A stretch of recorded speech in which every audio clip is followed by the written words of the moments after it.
I'd like to take a moment to acknowledge the one-year anniversary since COVID-19 was declared a pandemic and the lives across Canada that have changed, and some of them forever. Today, my respect goes out to all who have lost loved ones and friends, and our healthcare heroes that have been at the front line of this fight since the very beginning, and our scientific community, including the ones that are here with us today. So I want to thank you all for joining us. I'll start with a question for Dr. Njoo. I believe some Canadians may not be aware of the reason why COVID-19 vaccines use a two-dose schedule to reach the very high levels of immunity. Can you walk us through how each of us will gain immunity to COVID-19 through vaccination? And let's start with getting the first dose and going through to the second. Dr. Njoo? Well, thank you very much for the question. I would also defer to Dr. Quashtan for further comments, because certainly I would say that NACI and Dr. Quashtan and the other members went through the evidence to look at exactly what the real world data shows in comparison to the clinical trial data that was obviously used by Health Canada in terms of the approval of the vaccine.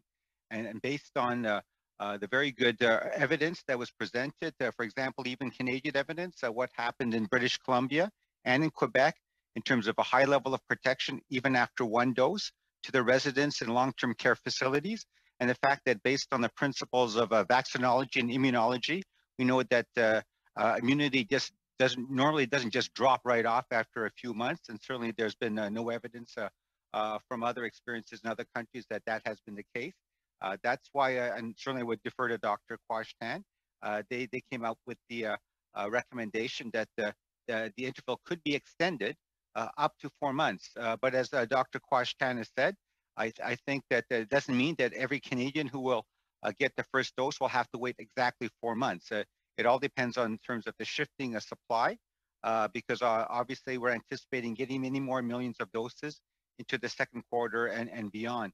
But I think overall, from a population health perspective, the thinking is certainly the provinces and territories, the chief medical officers of health, having heard the presentation by NACI, this was, I think, a week or so ago, are of a general consensus, yes, that it makes sense to immunize more Canadians rapidly with that first dose, given that high level of protection, to have that overall high level of what we call it population protection.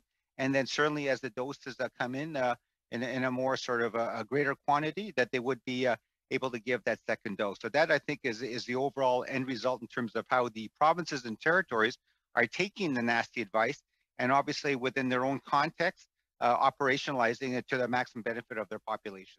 Thank you. Thank you. I'd like to share my time with Dr. Pawlowski, but I just want to clarify one point. Dr. Njoo, the doses are administered after the advice of professional medical doctors and not administered by rote. Is that correct?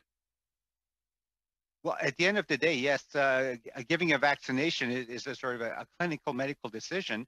At the end of the day, it really is a medical act between let's say a health professional and obviously the patient. And I think, you know, in the normal ideal setting is that there's always informed consent, that the patient is obviously you know, informed about the risk and benefits.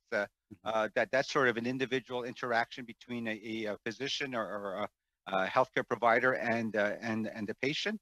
What I think you're also referring to is that at a population level, from a programmatic perspective, certainly as the vaccine programs are rolled out in each of the provinces and territories, that overall sort of a stance and operationalization has taken that population perspective into account.